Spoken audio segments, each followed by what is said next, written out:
Alejandro, buen día, bienvenido. Buenos días, un gusto, tocayo, estar aquí. Igualmente. Encaminando la mañana. Igualmente, yo estaba comentando el otro día, ¿no? En distintos lugares. Tengo esta mirada, quiero que me ayudes a ver cómo ves, porque el Uruguay está discutiendo la ley de presupuesto. Y Uruguay es una rara avis en el concierto internacional que, por mandato constitucional, arma presupuestos quinquenales, ¿no es cierto? En el mundo no suele ocurrir eso.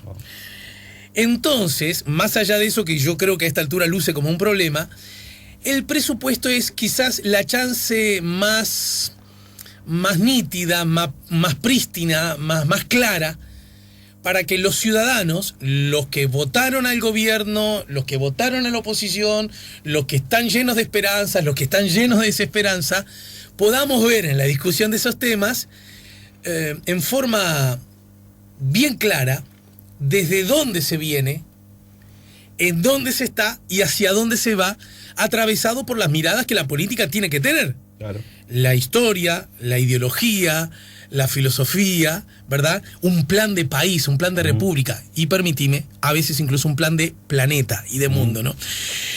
Lo digo porque una de las cosas que se les reprocha a ustedes cuando llega este momento, a los que gobiernan y a los de la oposición, es que hablan mucho y hablan todos.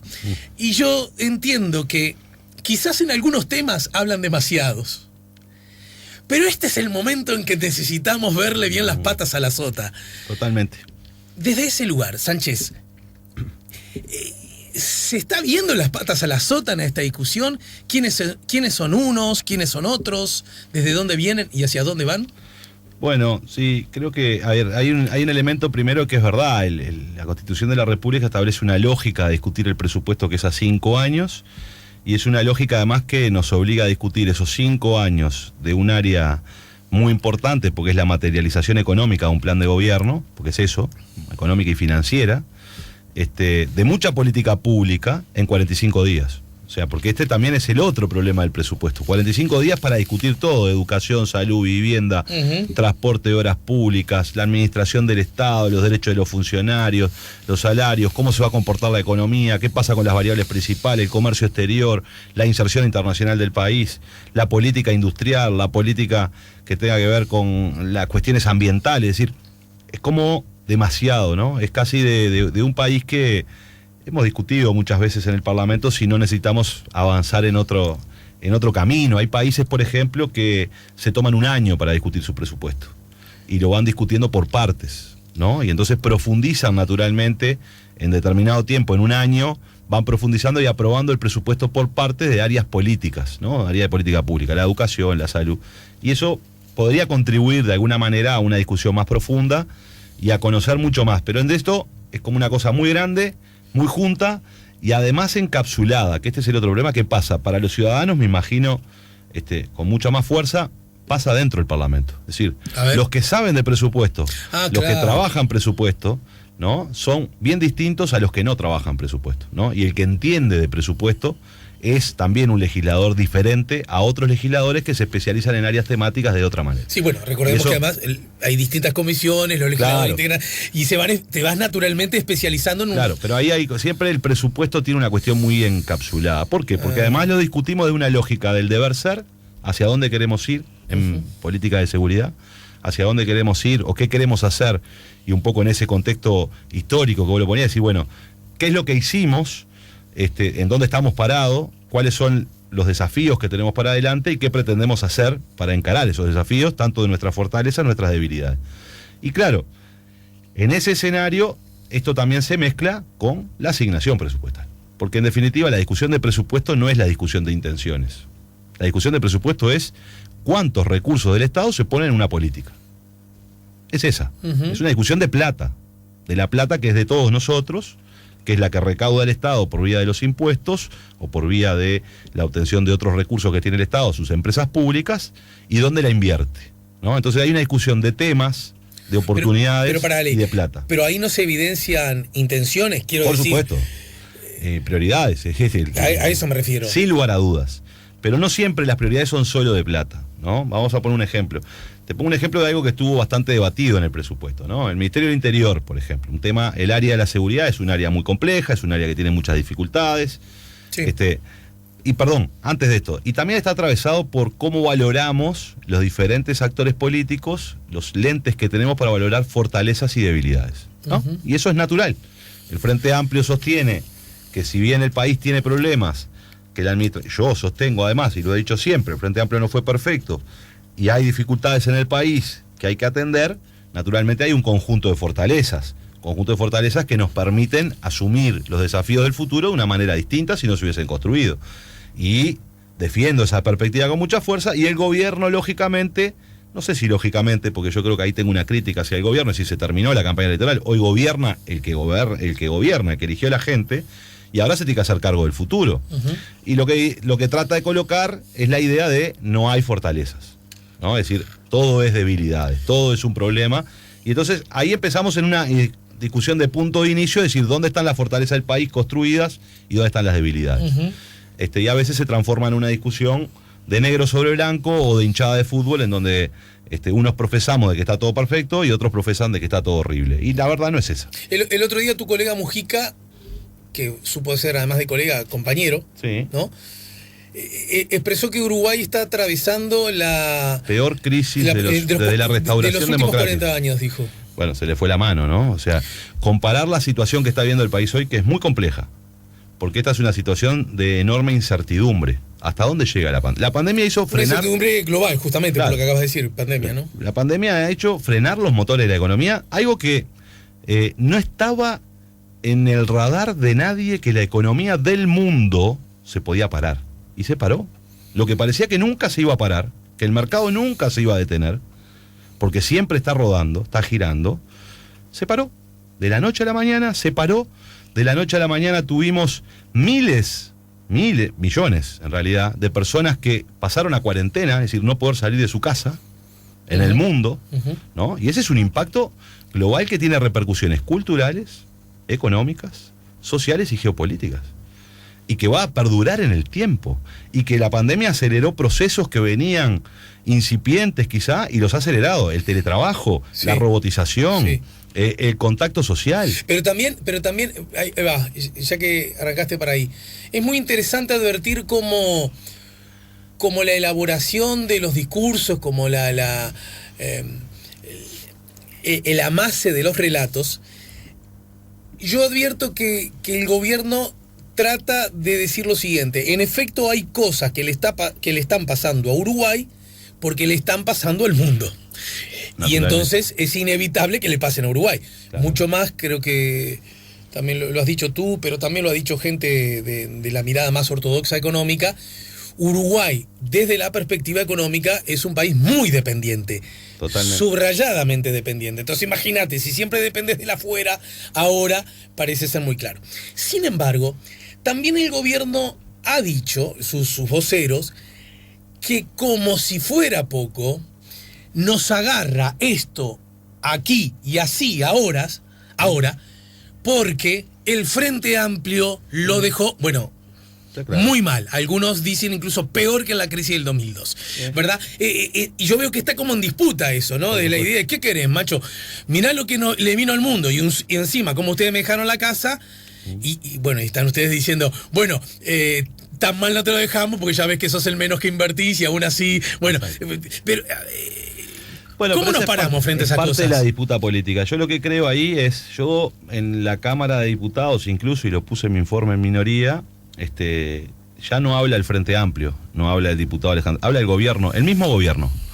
Yo extracté textualmente lo que el gobierno le presentó a los inversores internacionales. Este gobierno, que dice todo eso, este gobierno dice que el Uruguay es el segundo país de América Latina que tiene la mayor cantidad de reservas internacionales. Esto lo dice el gobierno a los inversores, es un documento oficial, que lo puede consultar cualquiera, está colgado en Presidencia de la República. En su momento fue muy difundido. Muy difundido, claro.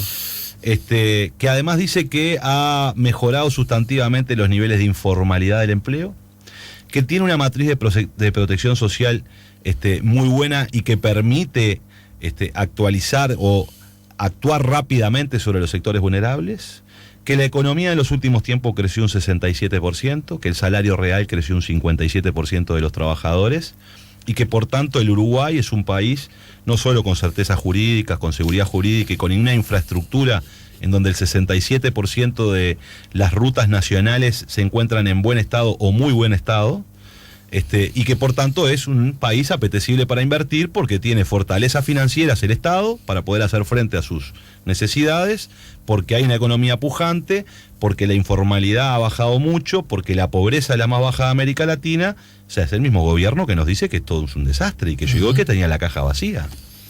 Entonces yo he denunciado el doble discurso del gobierno porque digo, bueno, con las mismas palabras del gobierno, y se lo dije a los legisladores el otro día, o sea... Entonces, en ese sentido me parece que hay un doble discurso porque yo siento, y mi crítica principal, más allá de las cosas que vienen en el presupuesto, es que yo siento que el gobierno tuvo un discurso que tuvo efectos, es decir, que esto era un desastre, lo que estaba pasando, pero que ya bastó. En el marco que de la campaña electoral ya bastó, puede haber tenido su efecto, sin lugar a dudas, les dio su resultado. Yo no he escuchado, por ejemplo, al gobierno decir con claridad, sí he escuchado a algunos actores, digo al gobierno, a los principales actores del gobierno, decir, bueno, mira, logramos contener la pandemia entre otras cosas porque, y yo lo he dicho además públicamente, el gobierno ha tomado decisiones valientes, el gobierno tomó decisiones acertadas en lo sanitario, pero nunca escuché del lado del gobierno decir, todo esto lo pudimos hacer porque el Frente Amplio durante 15 años invirtió en un sistema de salud que es uno de los más potentes y robustos de América Latina, que se compara casi a los países del primer mundo. El Uruguay pasó de tener 560.000 personas que tenían acceso al mutualismo a tener 2,5 millones, a tener un sistema de salud tremendamente potente donde cada ciudadano tiene un efector de salud. Y eso para la pandemia es muy importante. ¿Por qué? Porque cuando se detecta un caso hay que encapsularlo para que no tenga, digamos, transmisión comunitaria, circulación comunitaria. Este es el problema de la Argentina, que no logra encapsular el virus. Entonces, cuando se detecta un caso hay que ir al primer círculo, las 10 personas que estuvieron en contacto con esa persona las últimas 24 horas.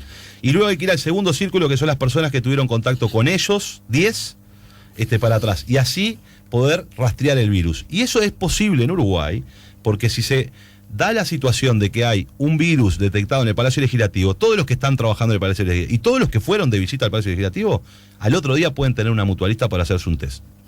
Y eso no pasa en otras partes del mundo. Incluso recibiendo al médico en su casa. Sin lugar a dudas. Sin trasladar, que es otro fenómeno que en Uruguay... También es exagerado sugerir que es solo y exclusivamente fruto del Frente Amplio, ¿no? No. Uruguay, en cuanto a la salud pública, llamémosla así, tiene como una tradición democrática y horizontal, que yo creo, no tengo ningún problema en decirlo, que yo creo que se vio profundizada y mejorada con el Sistema Nacional Integrado de Salud, pero que hay que encontrarlas en raíces que tienen que ver con el rol del Estado en general, ¿no? El país no empezó en el 2005, y el país por suerte tuvo a principios del siglo pasado un gobierno que miró, un proyecto más que un gobierno y una generación política que miró el Uruguay muy lejos, que fue el vallismo. Naturalmente. Y hay quienes dicen hoy, bueno, el estado de bienestar que construyó el vallismo a principios del siglo pasado, llega hasta nuestros días, muchas de esas cosas, naturalmente. Ahora, la situación del 2005 del Uruguay era bastante difícil. Teníamos un sistema mutual quebrado, sí, con mutualistas fundidas, que estaban al punto de quiebre. Teníamos solo 500.000 personas que accedían por aquel entonces, dice. Sí. Y teníamos una situación muy dura del sistema público, que en ese momento no existía ACE, sino que era el Ministerio de Salud Pública, en donde casi ni medicamentos había, ¿verdad? Y había problemas. El caso emblemático, y esto lo digo porque yo me atiendo ahí además, pero es el Maciel, ¿no? Es decir, ¿dónde te atendés? En el Maciel. Ajá. Caso emblemático eran donde las mismas enfermeras o las personas que hoy colaboran con el Maciel que te decían, bueno, había que traer medicamentos. Estas personas trabajaban en otras instituciones y muchas veces traían medicamentos de otras instituciones, una aspirina al Maciel o una gasa al Maciel porque no había nada. Y la reforma de la salud fue un cambio muy importante. Bueno, hay que decir también a propósito de ese punto, pero no quiero enredarme mucho en ese punto, es que en el marco de la campaña electoral, que ya vamos a llegar ya al año, ¿no? Sí. Pero quiero decir, vamos a llegar al año que se ocurrieron las elecciones, ¿no? 2 años de campaña electoral. Porque no solo es largo el sistema en Uruguay, sino que se alargó por todo esto, ¿no?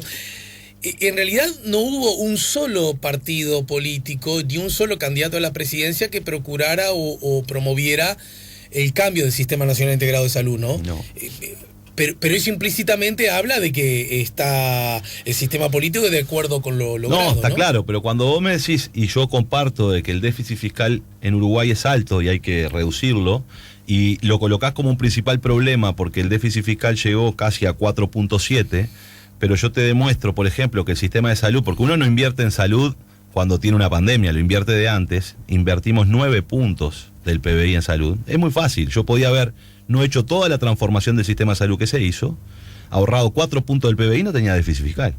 ¿Vos decís que el déficit fiscal se explica? No solo por eso, pero estoy poniendo un ejemplo de gasto. En alguna medida, por lo menos. Claro, en alguna medida porque hubo un incremento enorme del costo del sistema, de la transformación del sistema de salud. Hoy el Uruguay gasta casi 9 puntos del PBI en salud. Uruguay históricamente ha sido muy gastador, ¿verdad? Ha gastado mucho en salud siempre, pero no siempre en forma eficiente o democrática. Sí, está bien, pero se ha incrementado muchísimo, ¿no?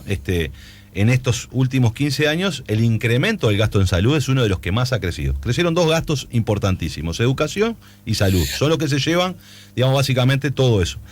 El déficit no se explica solo por eso. Lo que simplemente quiero decir es cuando yo construyo el discurso y el relato del despilfarro y me remito al déficit fiscal porque hay despilfarro, porque hay 5 puntos del PBI o 4,7 de déficit. Hicieron entrar mucha gente al Estado, es uno de los reproches habituales. Bueno, metieron mucha gente para adentro. Eso es un error. Eso es un grave error de percepción. Porque cuando uno mira el Estado central, los ministerios, presidencia y los ministerios, disminuyó la cantidad de funcionarios públicos ahí. ¿En dónde crecieron? En la salud, en la educación y en la seguridad. En el único ministerio que hubo incremento de funcionarios es en el Ministerio del Interior. ¿Por qué? Porque un sistema de salud tan robusto requiere de más enfermeras, más enfermeros, más médicos, más personal no médico, más personal técnico, que no se puede sustituir, más allá de que ahora tenemos la telemedicina y bueno, hay toda una discusión sobre la robotización de la actividad de la medicina. Y lo mismo en la educación, si yo quiero reducir la cantidad de alumnos por clase, tengo que poner más docentes. Entonces, una de las explicaciones importantes de los 60.000 vínculos más que hay en el Estado hoy, ¿verdad?, es la salud. Pero ahora déjame ser uno de tus colegas que están ahora en el Parlamento discutiendo. A propósito, ¿qué tema iban a empezar a discutir hoy? Arranca Ministerio de Vivienda. Están discutiendo Ministerio de Vivienda en este momento. Bien. Déjame ser un diputado. Elegí uno y yo hago ese. No sé con quién. Yo me llevo bien con todo, pero vamos a ponerte de Alejandro en un lugar de preponderancia. Y vos sos el presidente de la Cámara. Pero el presidente no puede discutir mucho, ¿no? No puede bajar a discutir. En este caso, bajás a discutir. Soy lema y bajo a discutir, ¿no? Entonces te digo, justamente ahí está la clave, diputado, porque ustedes, en efecto, ingresaron al Estado más personas en la salud, más personas en la educación y más personas en la seguridad, ¿verdad? Y de ese modo contribuyeron a aumentar el déficit. Y se lo tengo que decir públicamente y no tengo ningún inconveniente en asegurarlo, lo hicieron bien en salud y estas fortalezas que exhibe Uruguay de alguna manera hay que reconocérselas al gobierno del Frente Amplio, que siguió una trazabilidad histórica cuando el Frente Amplio ni siquiera existía, pero en todo caso no tenemos problema en reconocérselo. Pero diputado, usted tendrá que coincidir conmigo que en buena medida perdieron ustedes las elecciones porque la seguridad y la educación en Uruguay son un desastre, o sea que hicieron las dos cosas mal, metieron gente, aumentaron el déficit y encima estamos peor que antes. Bueno, yo te agradezco, Martín, primero que por primera vez reconozcas que el Frente Amplio hizo las cosas muy bien en salud. Vos decís que exageré un poco en el reconocimiento. ¿Viste? Me parece que eso es muy bueno y vamos por el buen camino. Pero en general nadie dice cosas malas de las subrayadamente malas. Se ha discutido muy fuerte en algunos temas. Vos lo que reprochás es que no existe el reconocimiento. No existe el reconocimiento, ninguno. Es más, existe lo que yo digo, el doble discurso, un discurso hacia la interna, hacia adentro, pero vamos al otro. Hablemos de los otros. En eso está muy bien. Naturalmente el Frente Amplio cometió errores de gestión y hay deficiencias en la gestión. Eso sin lugar a dudas. Por algo la gente cambió su preferencia de voto. Yo no puedo explicar que el cambio de preferencia de voto simplemente porque yo no supe comunicar lo que hacía. Tuve un problema de comunicación, sin lugar a dudas, pero también hay un problema de evaluación crítica de los ciudadanos sobre la gestión del Frente Amplio. Ahora, ¿es tan así que está todo mal? En la educación pública, por ejemplo, cuando tenemos que el 52% de los estudiantes universitarios del Uruguay es la primera generación que pisa la Universidad de la República, y donde lo que hemos logrado es que el 70% de los estudiantes universitarios del interior del país sea primera generación que pisa la universidad, una carrera terciaria. Quiere decir que ahí no se hizo nada, cuando en realidad estamos hablando de que más de la mitad, tenemos la mayor cantidad de estudiantes universitarios de la historia del Uruguay, y la mitad de esos, de toda su familia, es la primera vez que pasó por un aula universitaria. Sí, ¿no? Entonces, ahí hay un avance sustantivo, se creó la Universidad Tecnológica, que está vinculada a determinadas áreas muy importantes del país, la Universidad de la República... La mitad de los muchachos que van al liceo no terminan el liceo. Ahora vamos a eso. ¿No? Ahora vamos a eso, pero digo, ¿la educación está todo mal? No. Bueno, vamos a ver dónde está mal la educación. ¿Qué problemas tiene? En primaria, ¿hay problemas en primaria? En primaria se ha dado un caso distinto además. ¿Por qué? Porque hay menos niños. Nacieron menos niños en Uruguay, nacen menos niños en Uruguay y están ingresando menos al sistema de primaria. ¿Pero qué hicimos? ¿No hicimos nada en primaria? No. Se aumentó la cobertura. Un hecho sustantivo y muy importante para las familias y para los niños. Para las familias de bajos ingresos, naturalmente, porque no pueden resolver los problemas de cuidado por la vía de contratar el sector privado, como lo hacen las familias de altos ingresos. Cuando uno va y dice, la escolarización de niños de 3 años, por ejemplo, en los ingresos más altos, en los deciles más altos, están en el 90 y pico. En los deciles más bajos de ingreso, estaba en el 40. Hoy está en el 70. Es decir, niño de 3 años, niño de 4 años y niño de 5 años, que aumentamos la cobertura ahí. Bien. Y eso logramos más años de escolarización de esos niños que están ingresando. Me hablaste de la primaria y la terciaria. Ahora voy a ir al problema. Y que han transitado ese proceso, además de plan Ceibal mediante, además de una cantidad de situaciones que permiten que los jóvenes, yo tengo 2 hijas que van a la escuela pública, ¿no? Le permiten hacer un montón de cosas y le han permitido abrir su cabeza en términos muy amplios. La educación primaria en Uruguay ha hecho un montón de cosas. O sea, que ahora están yendo parcialmente, parcialmente, ¿no? Sí, están enojadas porque van parcialmente. Ajá. ¿Sos de los que crees, breve paréntesis, que debería el Estado uruguayo hacer esfuerzos para aumentar la presencialidad? Yo creo que debería ser obligatoria la presencialidad, porque te voy a poner un ejemplo. Vos podés, yo tengo este ejemplo de ¿Pero obligatoria con la mitad de las horas como está ocurriendo ahora? Sí, ¿O obligatoria aumentando la cantidad de horas? Yo creo que con las horas que están hoy, si fuera obligatorio ya sería un paso. Y si después se puede ir a todo, me parece muy bien. Mis hijas, porque hay una realidad, que es el problema del docente y la casuística. Espero que vamos a hacerlo en general para que no haya personal. Pero, por ejemplo, mi hija mayor está haciendo 5º año de escuela. Yo creo que ha avanzado muchísimo más en el trabajo. ¿Por qué? Porque la maestra encontró una forma de desarrollar su planificación, en donde dividió el grupo en 2, por supuesto, creó subgrupos dentro de ese grupo que hacen investigaciones. Entonces mi hija pasa toda la semana estudiando con sus amigas. Toda la semana, ¿no? Porque tienen que dar orales cuando llegan, dan orales, hacen presentaciones, hacen investigación, hacen un montón de cosas, y yo la veo como ella está evolucionando. Tanto es así, hace poquito tuvimos una conversación con mi hija que me dijo, mira, el éxodo oriental, papá, no fue un éxodo, fue la emigración del pueblo oriental. Ajá, claro. Porque estuvieron investigando, hay cosas, lo que quiero decir, yo siento que avanza ahí.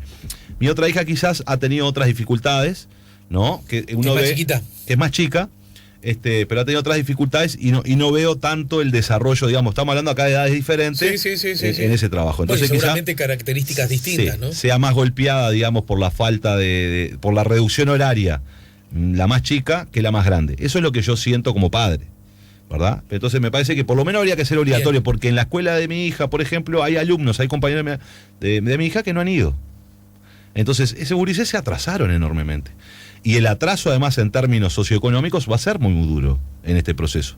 ¿Por qué? Porque no es lo mismo tener una familia donde tenés tus padres que pueden dedicarte tiempo y que tienen determinado capital cultural para acompañarte, que otros padres que capaz no están todo el día en la casa, y entonces cuando bajan las horas en la escuela, baja las capacidades de ese chiquitín porque no tiene después en su casa la posibilidad de un acompañamiento distinto. Pero esto, bien. volviendo al argumento. Que yo cuando hice de lema te hice... Está bien. Ahora vamos a secundaria donde están radicados los problemas. Vamos, lo hacemos luego de la pausa, así sonó el timbre. En todo caso, al regreso... Se acabó el recreo, entonces. ¿En qué medida, lo sabrás vos? ¿En qué medida es de recibo, más allá de las intenciones, que el alto déficit fiscal que Uruguay exhibe sirva como idea realmente satisfactoria para que el gobierno se vea atado a propósito de ciertos planes y por lo tanto siga responsabilizándoles a ustedes justamente por la herencia que dejaron? Lo vemos luego de la pausa, ¿sí? Muy bien. Estamos poniendo la mañana en camino. Bueno, y ayer hubo muchas cosas se discutieron. Me gustaría encontrar tu posición acerca de la UAM, porque algunos de ustedes hablaron de rapiña y atropello, ¿verdad? Incluso algunos legisladores del gobierno han dicho que no fue buena la forma. Y no. Ahora. Vamos a interpelar a Larrañaga por eso, me parece. ¿Por qué? Lo de la rapiña. Ahora, borrón y cuenta nueva. Vos acabas de nacer. ¿No es sensato, no es legítimo que la gobernanza de ese instrumento esté en manos, sí, del gobierno departamental, pero también del gobierno nacional? ¿No suena un poquito de sentido común? Luego de la pausa. Dale. Estamos con Pacha Sánchez. Estamos poniendo la mañana en camino. Estamos con Alejandro Pacha Sánchez. Estamos en el 98.7. Bueno, algunas cosas quedaron pendientes de la tanda anterior, del bloque anterior. Sí. Y tiene que ver con... Bueno, primero que todavía falta que me respondas... Y vamos a llegar ahí, pero me aventaste 2 preguntas más, así que le voy a hacer rápido lo de secundaria. Yo creo que ahí es donde tenemos el gran problema, el talón de Aquiles, y es porque tenemos instituciones del siglo XIX, para resumirlo muchísimo, ¿no? En secundaria tenemos instituciones del siglo XIX, con formas del siglo XIX de enseñanza, docentes del siglo XX y estudiantes del siglo XXI. Y acá tenemos un drama enorme, porque tenemos un conjunto de adolescentes que primero entiende o se siente excluido del sistema educativo. No logramos retener a los estudiantes. Y cuando no logramos retener a los estudiantes es porque lo que nos está pasando, el problema no es de los estudiantes, es de los adultos, que no estamos teniendo estrategias claras de retención de estudiantes y de transmisión o generación de conocimiento en ese lugar. Entonces yo creo que, por ejemplo, ahí hay problemas serios, como por ejemplo el docente cargo. Hay docentes que recién a mitad de año conocen a sus alumnos porque tienen 7 grupos. Hay docentes que andan corriendo de un liceo a otro y por tanto no pertenecen a ninguna comunidad educativa. Yo creo que hay mucha cosa para cambiar ahí. El Frente no le dio la nasta en algunas cosas. Por ejemplo, el Frente quiso hacer... ¿Y por qué no le dio? Porque fueron 15 años, hubo tiempo para hacerlo, ¿no? Sí, pero hubieron cosas, yo qué sé, la UTU trabaja muy bien y ha crecido muchísimo su digamos, matrícula y está dando buenos resultados. Se ha instalado la idea de que no pudieron por los sindicatos. No sé si solo no pudieron por los sindicatos. Hay una discusión que vos no podés hacer una transformación de la educación sin los docentes. Sí. ¿No? Y entonces ahí yo creo que hubo problemas tanto del lado sindical, del lado de los docentes, como del lado del gobierno, señales distintas, dificultades. Yo creo que ahí hubo un problema y eso el Frente Amplio lo tiene que asumir. Cierto es también que están ingresando a la educación media, porque a veces me comparan, no, pero en el 60 la educación era maravillosa. Pero la porción de estudiantes que iban en el 60 era de la clase media. Por supuesto. ¿No? Entonces, hoy están entrando de los estudiantes más pobres, que tienen más dificultades. Porque cuando yo aíslo las variables socioeconómicas, vamos a las pruebas PISA, un joven, un adolescente de un liceo público, a igual nivel socioeconómico que un joven de un liceo privado, tiene el mismo resultado en la prueba PISA. Entonces quiere decir que mi problema está siendo el nivel socioeconómico de los jóvenes que están llegando ahí. Está siendo porque no logro tener una política clara educativa que lo contenga y que le transmita determinada información. Está siendo porque en el afuera, que no es un problema del sistema educativo, todavía tengo problemas, ¿no? Yo siempre pongo el mismo ejemplo.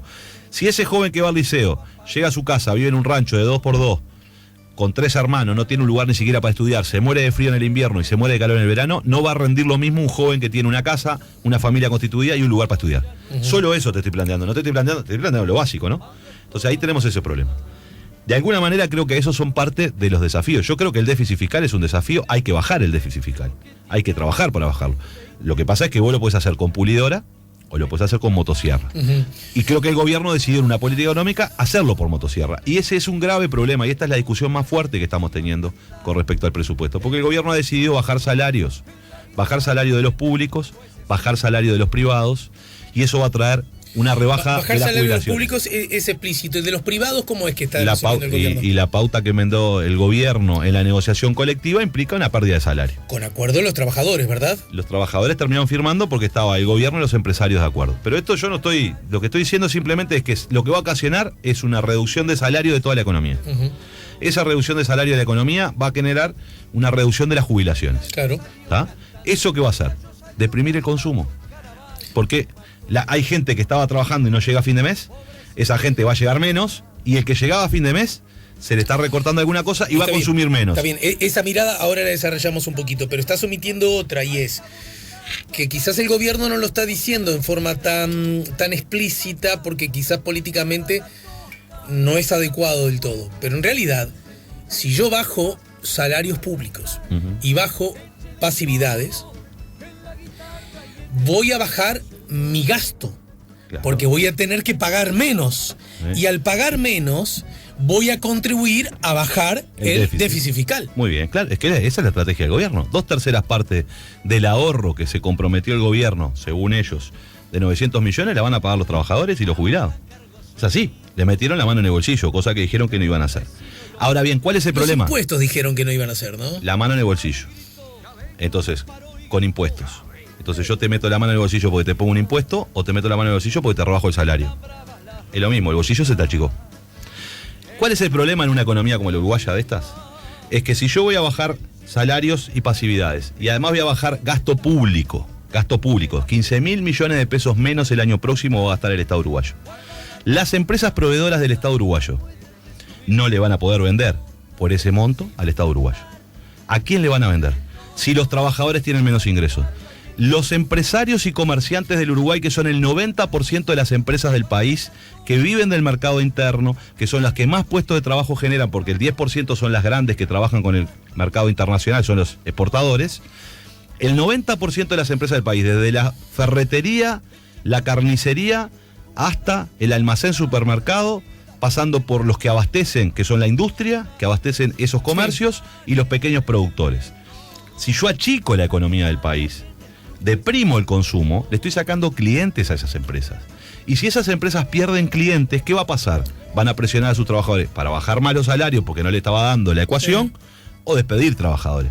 ¿Qué me trae eso? Una nueva bajada del consumo. Y en ese camino, que es una espiral descendiente, el Uruguay tiene problemas. ¿Sabes qué? Entonces yo creo que es un error del gobierno. Déjame terminar esto. Es un error del gobierno hacerle pagar la rebaja del déficit fiscal a todo ese conjunto enorme de la población, que son los trabajadores, las trabajadoras, los jubilados, los empresarios, los comerciantes, los pequeños y medianos y los industriales. ¿Sabes cuál es el problema de tu argumento, de esta explicación? Sí. Es que es muy buena, quiero decir. Se agradece. No, pero pará, no, que viene la... Por eso, siempre uno tiene que... Una para después... Porque en realidad se entiende tan claramente lo que vos decís que debe haber otra razón que explique por qué el gobierno está haciendo lo que está haciendo.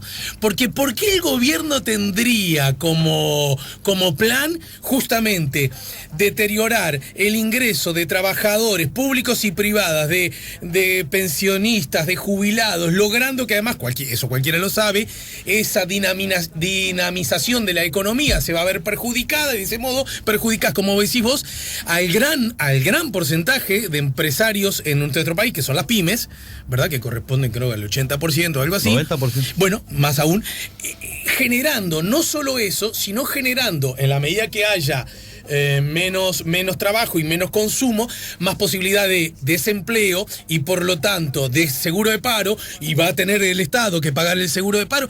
Es demasiado claro como para que el gobierno no lo vea. ¿Cuáles serían las razones? Tiene que haber otra lectura de los hechos, tiene que haber otra motivación. Hay una motivación del gobierno. Esto es lo que hizo en los 90 el gobierno, el mismo gobierno. Y desencadenó en que reventara todo. Porque este proceso tiene dos componentes. La concentración. Van a haber grupos económicos muy grandes que, frente a la situación que van a vivir el conjunto de pequeñas y medianas empresas que van a cerrar sus puertas, van a concentrar. Porque el gobierno parte de la base de que lo que hay que hacer es apoyar al Maya Oro. Bueno, eso sería el Maya Oro. El Maya Oro es la concentración de la economía. Entonces, lo que argumenta el gobierno en todo caso es: la economía necesita escala, ¿para qué queremos pequeñas y medianas empresas? Que sea todas empresas mucho más grandes, que van a tener mejores rendimientos por escala. Esto es lo que suponés, porque no le escuché a nadie decir eso, ¿no? Bueno, ¿para qué queremos...? No.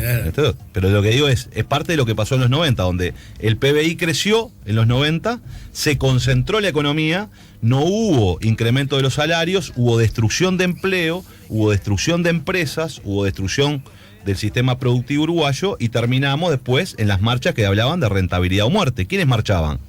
¿Marchaban las grandes empresas transnacionales? ¿Marchaban los grandes exportadores? No, marchaban los pequeños y medianos y los productores cuando decían: queremos rentabilidad o muerte porque no tenemos a quién venderle. Hay un compañero mío que me hace una frase que es maravillosa. Me dice: mira, los montevideanos nos enojamos a veces porque tenemos, con razón, tenemos un sistema de transporte en donde te vas a tomar el ómnibus y el ómnibus viene lleno, ¿verdad? Y entonces dice: claro que hay que mejorar el sistema de transporte de Montevideo porque no puede pasar eso. Pero en el 2002 te tomás el ómnibus y iba vacío. ¿Por qué? Porque no había laburo. la gente andaba en bicicleta. No, Entonces, igual sobre ese tema, yo he viajado. Cuando he ido a otros lugares que sí. he ido a horas picos, me he subido al transporte público y está lleno en cualquier ciudad del planeta. De acuerdo, ¿no? pero no. El problema es que pasa uno lleno y al segundo viene otro y al segundo. No, mi punto entendí. Mi punto es en el sentido de el Uruguay ya vivió un momento en el cual la reducción de salarios, la reducción de pasividades y la concentración de la economía hizo de la economía uruguaya un problema enorme en términos de la distribución y de igualdad, ¿verdad? Entonces, mira, yo le hice esta pregunta al señor director de la Oficina de Planeamiento y Presupuesto, porque lo que yo digo acá además, porque además siento que tiene que ser así, lo discuto cuando están las autoridades enfrente. Sí, bueno, ahora tengo a Martín Lema enfrente y lo estoy discutiendo, pero lo discuto ahí. Y una de las cosas que yo le dije Lo único que aventajo a Martín es que no estoy tan pelado como él. Es verdad. Después en todo me saca ventaja. Es más joven, tiene más pinta, es más flaco y bueno, y gana mucho más dinero que yo. Bueno. El punto es el siguiente. Cuando le preguntamos al director de la Oficina de Planeamiento y Presupuesto, le dijimos, pero escúcheme una cosa, usted va a hacer esto, vamos a tener un problema. La respuesta, y va a caer los salarios reales, la respuesta del señor director está en actas, dijo, bueno, acá no es, el problema del salario real no es, él tiene que aumentar las horas trabajadas en Uruguay, porque han descendido mucho las horas trabajadas, nos respondió el director, entonces es necesario que los trabajadores aumente la cantidad de horas trabajadas y eso es lo que va a mantener el consumo. Esta es la hipótesis del gobierno, que el consumo no se va a deprimir por una baja de salarios porque se va a ser compensado por la cantidad de horas de trabajo que se trabaja. Y nosotros fuimos a buscar en ese momento, y está en actas, cualquiera puede entrar y verlo porque es una discusión que tuvimos con el señor Alfi. Y quedó por eso porque dijimos, bueno, habrán bajado tanto las horas de trabajo. Y cuando fuimos a ver cuánto habían bajado las horas de trabajo en los últimos 15 años, bajaron en promedio 3 horas por semana. 3 horas por semana. Hoy en promedio en Uruguay se trabaja 39 horas por semana y antes se trabajaba 42. Y cuando uno va a mirar en dónde se rebajaron las horas de trabajo, básicamente, en los trabajadores que laburaban más de 48 horas por semana y en los que trabajaban más de 60 horas por semana. Quiere decir que tenía 2 trabajos clásicamente, ¿no? ¿Y por qué se rebajan las horas de trabajo de los que laburan más de 60 horas por semana? Primero, naturalmente, si aumenta tu salario no tenés que tener 2 trabajos, ¿verdad? Para llegar a fin de mes. Y debería ser una política explícita del gobierno, no pedirle a los trabajadores que laburen más horas para sostener su ingreso y sostener el consumo. Entonces ahí hay una orientación de carácter ideológico en el gobierno, ¿no? Es esta famosa, hay una canción muy linda que es, si el salario no te alcanza, todo es muy fácil, trabaja el doble.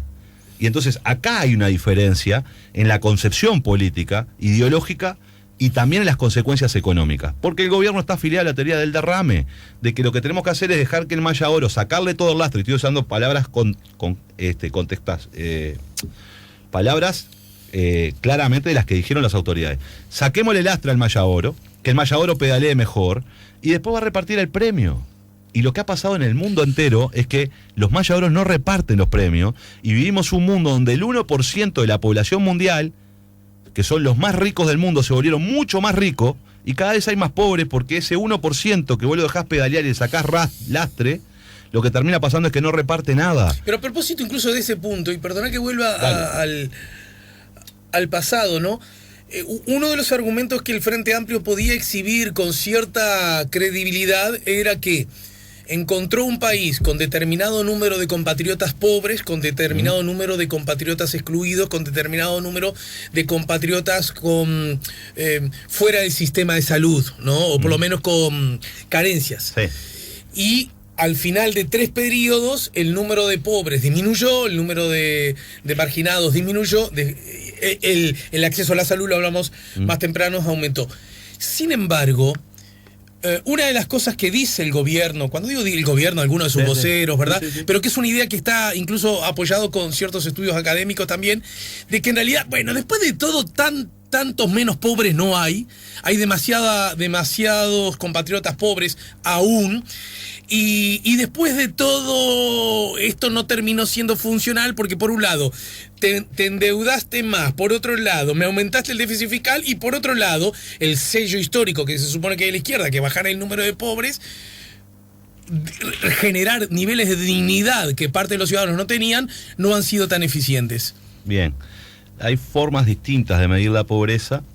Y cuando uno elige una medida, lo que tiene que hacer es tener la capacidad de... Porque las medidas, hay muchas formas de medir cualquier cosa. y lo que tiene que hacer es mantener esas medidas para poder comparar en el tiempo. Entonces, cuando uno mide la pobreza por ingresos, que es la forma que tienen los países del mundo de compararse, todos los países la miden de la misma manera y entonces podemos comparar la pobreza de Argentina, Brasil, Alemania, España, Estados Unidos y Uruguay. Entonces, cuando uno agarra esa medida, el Uruguay tenía 40% de pobres por ingreso cuando llegó el gobierno del Frente Amplio y lo dejó con 8,8. Y si va a la medida más concreta de la medida de pobreza, teníamos 75% de los niños menores de 5 años viviendo en un hogar pobre en el año 2005 y hoy tenemos 25. Ese es un avance. Pacha, no nos escucha nadie ahora. Acabas de decir lo que acabas de decir. Gobernó la izquierda 15 años y tenés 25% de niños pobres. Claro, porque pasé de 75 a 25, ¿no? Igual eso, no luce un golpe... No. Al hígado, a mí me terrible. A mí me sigue doliendo la pobreza hacia allá uno. Bien. El problema es que las historias, vos bajás la pobreza desde el lugar que la encontraste. Y la reducción de la pobreza por ingreso, déjame terminar este concepto, por ingreso en el Uruguay fue drástica. Estamos hablando de miles de personas, había 1 millón de pobres en el país. Sí. ¿No? Entonces hubo una reducción enorme de la pobreza. Y no bajó la pobreza por el MIDES. Eso es falso, que haya bajado por el MIDES. La pobreza bajó porque hubo trabajo, porque hubo una política económica que generó trabajo y empleo, porque ese es el principal ingreso de las familias. Entonces ahí es donde se rebajan los pobres. Y hubo consejos de salario que hicieron que los trabajadores participaran mejor de las ganancias que se producían en el país. Y eso es lo que hizo incrementar los salarios un 57%, y eso es lo que logró que los trabajadores tuvieran, esos trabajadores o esos que eran pobres, que no tenían ingreso, ingresaron. Bajó la informalidad del 40% al 25% y todavía falta. Y falta muchísimo, ¿verdad? Porque vivimos en el continente más desigual del mundo. Tampoco hay que olvidarse que Uruguay sigue siendo un país en desarrollo, no es un país desarrollado. Tiene un montón de limitaciones. Eso es una cosa. Ahora el gobierno habla de que tenemos que mirar, y yo lo comparto, la pobreza de manera multidimensional, es decir, no solo el ingreso, sino ver otras cosas. Y salió un estudio recientemente donde el gobierno se apoya y dice, no, bueno, pero en realidad hay más pobres si lo medimos de esta manera. Bien, si uno lleva esa medida de los más pobres que hay hoy, lo lleva hacia atrás, no había 40% de pobres, había 60% de pobres en el 2004. Por tanto, se mida como se mida la pobreza en el Uruguay, con toda la exigencia que se le quiera poner, y yo estoy totalmente de acuerdo que hay que exigir mucho más, porque, a ver, una línea de pobreza es, yo gano 4.000 pesos, si gano 4.001, no soy pobre, y si gano 3.000... Eso siempre pasa con una medida que es arbitraria, en un momento es una línea, una bola. 18 años, votar o no votar, sacar la licencia de conducir o no. Entonces, pensarla de manera multidimensional, que es el índice de carencias críticas, que no lo hizo el CIMBE, Ceres ahora, lo hizo la Universidad de la República en un convenio con el MIDES cuando creó el índice de carencias críticas, que lo que establece, y hay una rendición de cuenta específica donde se desarrolla todo ese índice. El acceso a la vivienda, el acceso a la cultura, el acceso a la salud, la capacidad que tienen esos trabajadores o esos jóvenes o esas familias de generar ingresos, la infraestructura que los rodea. Ahí estaba el índice de carencias críticas que trataba de hablar de una manera multidimensional de la pobreza. Se hizo, hoy se hace un trabajo sobre eso, hoy se emite otro trabajo, pero cuando se hace la traslación hacia atrás, era mucho más grande, porque el gobierno está haciendo esto, y déjame terminar solo esto porque es lo que más me enoja, la falta de honestidad intelectual. Porque yo puedo discutir todas las carencias de la izquierda, pero sí con honestidad intelectual. Porque yo tengo actores de gobierno que dicen, había un 40%, y me lo traen a números crudos después, ¿no? Pero resulta que ahora con las nuevas investigaciones hay 200.000 pobres más, que era una mentira del gobierno. Es falso, es que se está midiendo la pobreza de otra manera. Entiendo. Y lo que hay que hacer es ese mismo método, llevarlo al 2004 y ver cómo evolucionó. Entiendo, a ver si te sigo. Vos decís que en efecto coincidís que una persona, una familia, una comunidad es pobre no solo por el nivel de ingreso, ¿verdad? Incluso sería una manera un tanto frívola. Economicista. Y demasiado economicista, ¿verdad? Totalmente. Demasiado dependiente del billetito en el bolsillo. Ahora bien. Incluso te digo más, y hay que ver, el umbral de la pobreza también es arbitrario. ¿Quién dice que ser pobre o no pobre es por 4.000 pesos? Bien. ¿No? Lo que vos decís hay una discusión de la sociedad de cuánto es tolerable la desigualdad. En todo caso, no me cambies la forma de medir, y si la vas a cambiar, que sea a largo plazo también hacia atrás. Y medirlo hacia atrás para ver en el 2002 cuántos pobres teníamos. Exacto. Por ejemplo. Por esa misma forma de medir. En el final por hoy, ¿no? Porque nos quedan muchos temas. Contame algo acerca, para tratar de entender, vos sos un actor político y por lo tanto estás como no puede ser de otra manera, atravesado por lógicas políticas y por intereses políticos, ¿no? Pero aún así, hablando de lo que ha sido la UAM, ¿no es cierto? Naturalmente que la forma en que procedió el gobierno fue desacertada, fue impertinente digo de no pertinente. Sí. Incluso vos escuchás a distintos actores asumiendo que fue así. Perdona, no te avisé. El presidente diciendo yo tampoco sabía, lo firmé y no me di cuenta. El ministro diciendo sí, bueno, sobre la hora. Escuché a Gandini ayer en Canal 5 decir no, estuvo mal, ya lo sé, eso estuvo mal. Perfecto. Ahora bien, aún admitiendo eso, ¿no es como sensato que también esté no solo el gobierno departamental, sino el gobierno nacional participando de esas políticas? ¿Cuál es la tortuga que se me está escapando en todo esto? Varias cosas. Primero, mi interpretación política es que el gobierno tiene un enorme problema con su ministro de Ganadería. Un enorme problema. El ministro de Ganadería ha metido a toda la coalición y a todo el gobierno en un lío que no tiene salida. Este es un callejón sin salida en el que se metió el gobierno. Y lo hizo el señor ministro de Ganadería. Y el gobierno y la coalición no tienen más remedio porque el señor ministro de Ganadería representa al Partido Colorado y no puede romperse. Entonces yo creo que ahí está... Pacha, pero te puedo asegurar que es así. No me cierra, ¿sabes por qué? Por lo que acabas de decir. Representa ciudadanos, pero ni siquiera es un cuadro político de ciudadanos. No parece ser... Bien. Pero lo que yo creo es que el gobierno está... Porque ¿sabes qué pasa? Saca al ministro y pone otro si esa fuera la lectura. Pero no es solo ese. No sé. Bueno, también tenés problemas después cómo quedás con un sector en el cual ya perdió un ministro, que fue Ernesto Talvi, que se retiró del gobierno y hubo que generar determinados movimientos para que ese sector se hubiera representado en el Poder Ejecutivo. Pero mi punto es el siguiente, el gobierno tiene hoy un problema porque si bien el gobierno dice que tiene la marcha atrás nuevita, esto se ingresó en el medio de una campaña electoral departamental. Esto lo que hizo fue endurecer las posiciones de todo el mundo, de la Intendencia naturalmente, que sintió por eso las declaraciones de los Frente Amplistas diciendo esto es una expropiación, esto es un robo, un asalto a mano armada, y entonces el gobierno tiene un enorme problema de dar marcha atrás. El gobierno no puede retirar estos artículos porque lo va a visualizar como una derrota frente a Montevideo, frente a la Intendencia de Montevideo. Y ese es el callejón en el que se metió el gobierno. Los sueldos de los presidentes fue marcha atrás y sin embargo... Sí, pero ahí no había una disputa tan fuerte, tan dura, tan negro sobre blanco como se instaló con esto. Eso por eso el presidente dice yo no sabía de ese artículo, no lo hablaron conmigo, por eso el ministro dice que no pudo hablar con el intendente en el siglo XXI, que andás con un teléfono en el bolsillo. El ministro que participa de la comisión administrativa, el ministerio que participa de la comisión administrativa del mercado modelo, no pudo hablar ahí en ese ámbito cuando se estaba discutiendo el traslado a la UAM. O sea, tenés un problema real ahí, un problema real. Ahora bien, la UAM no solo tiene que tener participación del gobierno nacional, tiene que tener participación también de los productores y de los trabajadores que están involucrados. Y la tenía. El Ministerio de Ganadería, en la ley que se está pretendiendo cambiar, tenía un integrante en el directorio. El Ministerio de Ganadería ya tenía un integrante en el directorio. Y los productores ya estaban integrados al directorio. Ahora se propone que presida, ¿verdad? La primera versión era quedarse con todo y excluir a la Intendencia, porque esa es la versión que llegó al Parlamento. La versión que llegó al Parlamento, por eso yo digo que este es un problema del Ministro de Ganadería. Ese es el texto original que llegó firmado por el Consejo de Ministros. El único que participaba de la UAM era, el Ministerio se quedaba con el presidente, con el secretario, que además lo pusieron en la ley cuánto va a cobrar, porque era como parecía que la discusión es cuánto va a cobrar. ¿Cuánto va a cobrar? El presidente, el vicepresidente, y el único que participaba o podría llegar a participar en la Intendencia era por un representante del Congreso Nacional de Intendentes. Fue una expropiación lo que hizo el ministro. Y lo redactó el ministro. Porque el ministro, si no lo redactó el ministro, tiene que abandonar la cartera. Pero lo redactó el ministro. Entonces, ese es el principal problema.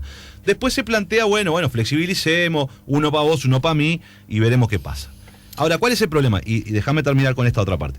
El abasto de frutas y verduras es potestad de los gobiernos departamentales, no es potestad del gobierno nacional.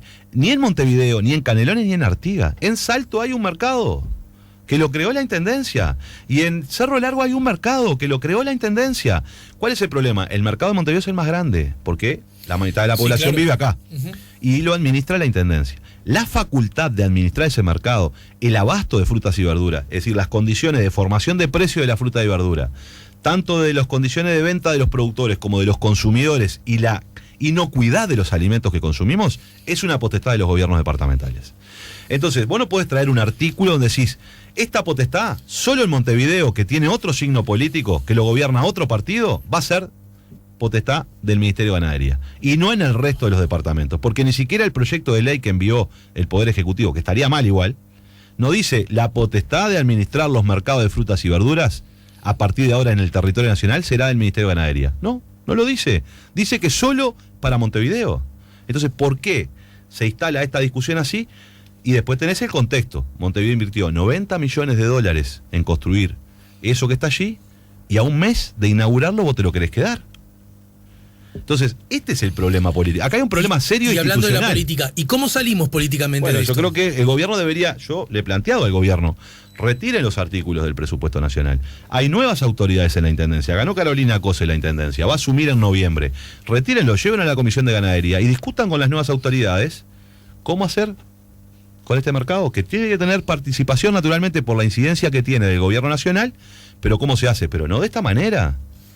No de esta manera. Den un gesto de que se quiere dialogar de verdad. Bueno, ayer esa discusión, el Frente Amplio la perdió, ¿no es cierto? La perdió porque votaron.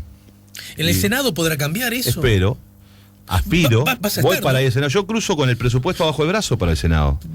O sea, ¿vas a ser el miembro informante además de No, que no. integrás la comisión? No integro la comisión, pero voy a ir a trabajar al presupuesto allá porque justo se da la Pero situación. ¿cuál es tu colega Frente Amplista, tu compañero Frente Amplista que...? No, hay varios ahí. Pero digamos que cuando llegue el momento va a haber uno que diga el presupuesto es fenómeno, bla, bla, bla, Bueno, del no, gobierno, eso, y uno que diga... no está resuelto todavía. No está resuelto quién es el miembro informante del no era Senado. una picardía. No, pero no está resuelto. Pero lo que digo es, estas cosas hay que conversar, seguirlas conversando. Pero la forma de conversarlas es sacarlas del presupuesto. Y en el caso que marchen también en el Senado, Bien. ¿ocurriría esto que anunció la Intendencia? Bueno, Por fenómeno, supuesto. me quedo con esto. Esto es Porque mío. está la diferencia. La UAM es una persona pública no estatal, que tiene un directorio. Y el gobierno, por cualquier ley, puede modificar la gobernanza de ese directorio. Pero la UAM no tiene ninguna propiedad. La propiedad es de la Intendencia de Montevideo. No tiene la facultad de regular el comercio de frutas y verduras, porque esa es una facultad de Montevideo. Entonces, esto funcionaba, y por eso se creó una persona pública estatal, era coordinar con el gobierno nacional. Porque esto funciona si la Intendencia, que es la propietaria de los predios, se lo cede a la UAM para que los administre y además le cede su facultad. Porque en el derecho público hay una cosa muy importante. Solo puede ceder la facultad un ente público, el que la tiene, el que es soberano de esa facultad. Otro ente público no puede ceder una facultad de la cual no es soberana. Entonces, si la facultad de administrar el abasto de frutas y verduras es una facultad de los gobiernos departamentales, solo el gobierno departamental puede ceder esa facultad en favor de alguien, en este caso de una persona pública no estatal. Entonces, si el gobierno avanza con esto, se queda, lamentablemente, por eso digo que es un callejón de salida por todas las maneras, se va a quedar con una persona pública estatal que no tiene propiedad ni facultad para administrar nada. Y la Intendencia seguirá teniendo su mercado modelo. El mercado modelo, solo ahora, que está en el Centenario. En vez de estar en Centenario, estará en Melilla y seguirá funcionando todo como estaba funcionando hasta ahora, y habremos cortado las patas a un proyecto que tenía una aspiración de más de 20, 30 años para adelante y que pensaba de otra manera la comercialización de frutas y verduras, las condiciones que tienen los productores y los consumidores. La mirada política, pero de largo plazo no parece ser esa una buena Por salida, supuesto. ¿no? Lo que va a existir en Uruguay es que el gobierno va a tener una persona pública estatal que va a ser de papel, que no puede hacer nada, y la Intendencia seguirá administrando su mercado como lo administran todas las intendencias. Los productores se van vendiendo ahí en Melilla y todos seguiremos comiendo frutas y verduras. Pero en realidad habremos congelado la situación con unas instalaciones maravillosas, pero siguiendo haciendo lo mismo. Cuando teníamos la oportunidad de darnos la oportunidad de pensar de una manera distinta, incluso hasta la exportación, porque yo creo que el gran problema del ministro, yo soy muy crítico con el ministro, porque si el ministro quiere trabajar, que es lo que es de su facultad, en la granja, debería haber traído presupuestado el Instituto de la Granja. Estamos discutiendo de la UAM en vez de discutir del Instituto de la Granja, que se creó en la LUC, que yo lo acompañé y me parece que está muy bien, pero que en el presupuesto no existe. No está, no le dieron un peso al Instituto de la Granja. Y nosotros necesitamos que nuestros granjeros, que tienen muchos problemas, puedan incluso hasta exportar. El Uruguay podría exportar concentrados, podría exportar muchas cosas si se pone a trabajar en esas. En esas cosas hay que trabajar. Ayer escuché a distintos representantes. Mira, perdón esto. Yo me siento frustrado. La energía, las horas, la discusión y la fuerza que le hemos puesto a una puja entre el gobierno nacional, porque nos llevó el ministro de Ganadería hacia eso, con la intendencia en el Parlamento, no tiene gollete frente a los desafíos que tiene el sector granjero.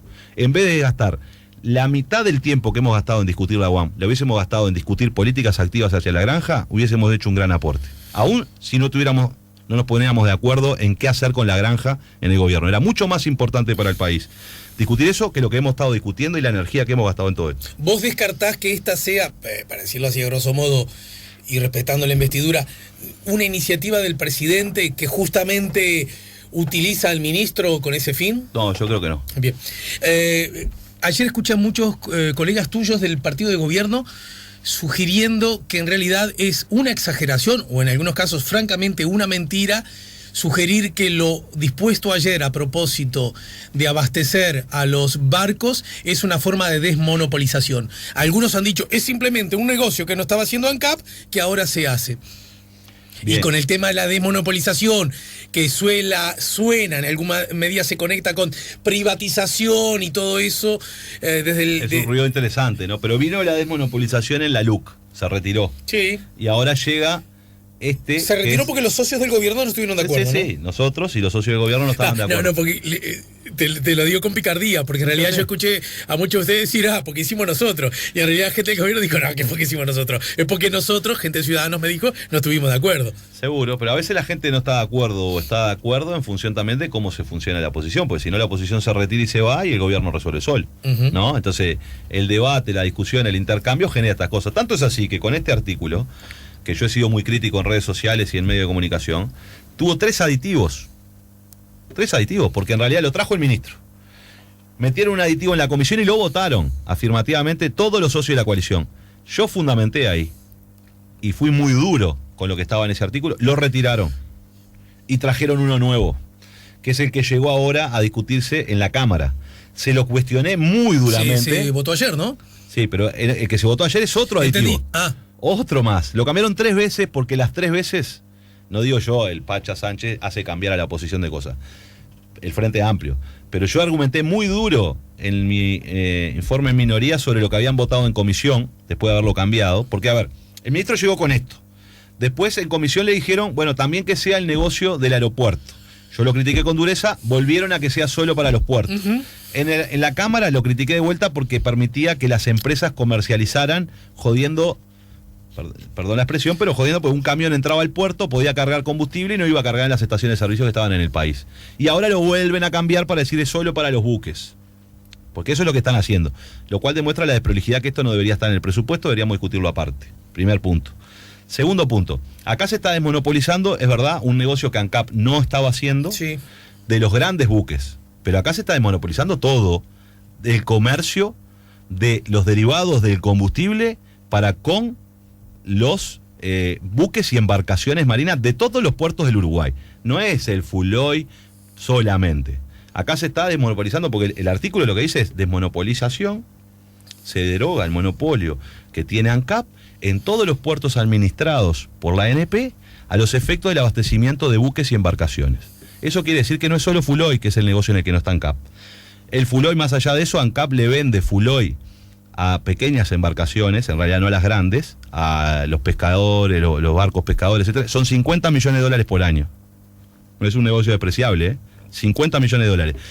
Y acá lo que están desmonopolizando es la venta de todos los combustibles marinos, todos, de los lubricantes marinos, que es un gran negocio, en un momento en que vamos a terminar de construir UPM 2 y que va a haber una enorme cantidad mayor de barcos que van a venir al puerto de Montevideo. Es decir, es un negocio que va a crecer. Pero que hoy día no lo está usando ANCAP, no, según entiendo. Hoy ANCAP no usa el sistema de búnker porque hoy da pérdidas. O sea, no es muy rentable. Y si en la lógica del negocio para un privado es buena noticia, ¿cuál sería el problema? Si vos no lo estás haciendo. No, yo lo que te estoy diciendo es que hoy un negocio que tiene baja rentabilidad, en pocos años va a tener mucha rentabilidad. Y entonces, lo que estamos haciendo es, en vez de que ANCAP haga ese negocio, dejar que un privado lo haga. ¿Por qué? Eso es lo que estamos decidiendo. Pero me da la sensación que ANCAP, o quienes defienden esa lectura, saltan porque vieron que lo puede hacer un privado. Pero si estaba ahí servida en bandeja y vos no lo hacías. ANCAP lo hace, $50 millones de venta por año. Con los pequeños, dijiste. Con los pequeños, que también se va a liberalizar. Pero en todo caso con los otros, los que siguen de largo. Bien. Si alguien los puede parar, mira que acá tengo también, como poner, un puestito en la ruta cuando te voy a uno poner va un por la- ejemplo, te voy a poner un ejemplo. Esos barcos seguían sin parar. Cuando draguemos a los 14 metros del puerto de Montevideo, el puerto de Montevideo, que para llegar a los 14 primero se tuvo que dragar hasta los 12, ¿no? Que tienen altos costos. Y ahora el gobierno se plantea, razonablemente, llevar la profundidad del puerto a los 14 metros. Van a poder venir los Maxi Panamá, que son básicamente el verdadero negocio del búnker, que son los portacontenedores. Y los portacontenedores Maxi Panamá, si el puerto de Montevideo está a 14 metros, va a ser la última estación de servicio en el Atlántico Sur, donde pueden cargar combustible. Entonces, lo que está pasando acá es que estamos previamente a tomar decisiones en donde el negocio del búnker va a crecer y mucho, y yo comparto la necesidad de que el puerto de Montevideo brinde este negocio y ver cómo lo hacemos. Pero porque vamos a llegar a los 14 metros, porque van a venir mucho más buques a llevarse Sí.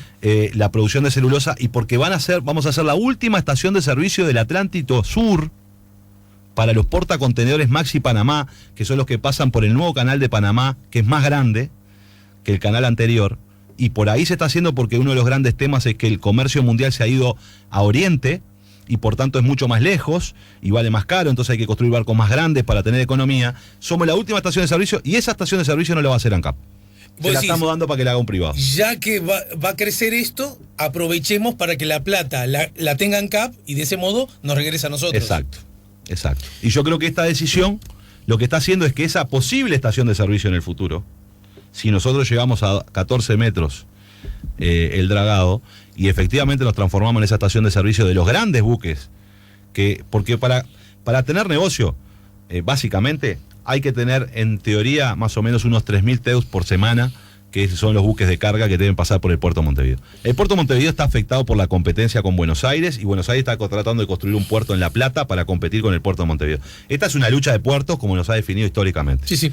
Y acá deberíamos estar todos juntos tratando de que el puerto de Montevideo tenga las mejores condiciones para ganar esa lucha de puertos. Supongamos que eso lo hacen los privados tal como quiere el gobierno. ¿A Uruguay no le llega alguna platita por eso? Y algo le va a llegar. No puede ser una buena noticia. Algo también. le va a llegar. Pero esto es te pongo un ejemplo. Te pongo un ejemplo Tenemos que campestre terminar ya. está bien, A ver, para dale. que lo entienda la gente. Están construyendo, vos vivís en un barrio, ¿verdad? Tenés un almacén y lo vas a cerrar porque no hay nadie. Pero resulta que hay un campo baldío en el frente. Pero van a construir 5.000 viviendas dentro de 2 años. Quiere decir que ese almacén va a vender muchísimo. Vos me decís, bueno, pero si ya no lo hacía, deja que lo haga tu vecino. Este sería el privado. Y yo lo que te digo es, si es negocio para el privado, ¿por qué no es negocio para ANCAP? Quédatelo. ¿Para qué le vas a dar al privado que no va a invertir nada? Este sería un claro ejemplo donde, digamos, la mirada histórica, Por ideológica está supuesto. jugando un rol. Porque el privado no va a invertir nada, que este es lo otro desastre. ¿Cuál es el otro desastre? El otro artículo que está en el presupuesto, que dice que ANCAP va a arrendar su infraestructura, porque acá va a venir una empresa que va a hacer este negocio, que traerá un barco para hacer este negocio en la zona alfa, pero va a utilizar la infraestructura de ANCAP, que es lo más caro en cualquier inversión, para tener el combustible ahí. Porque vos, si querés vender combustible, tenés que tener un lugar donde guardarlo. Y lo que le paguen a ANCAP por el alquiler Y va a ganar ANCAP. razonable. Y se queda con el peor negocio. Tenés la infraestructura vos, tenés el monopolio vos, sos el único que podés vender. Vas a tener una estación de servicio y se la vas a regalar a los privados.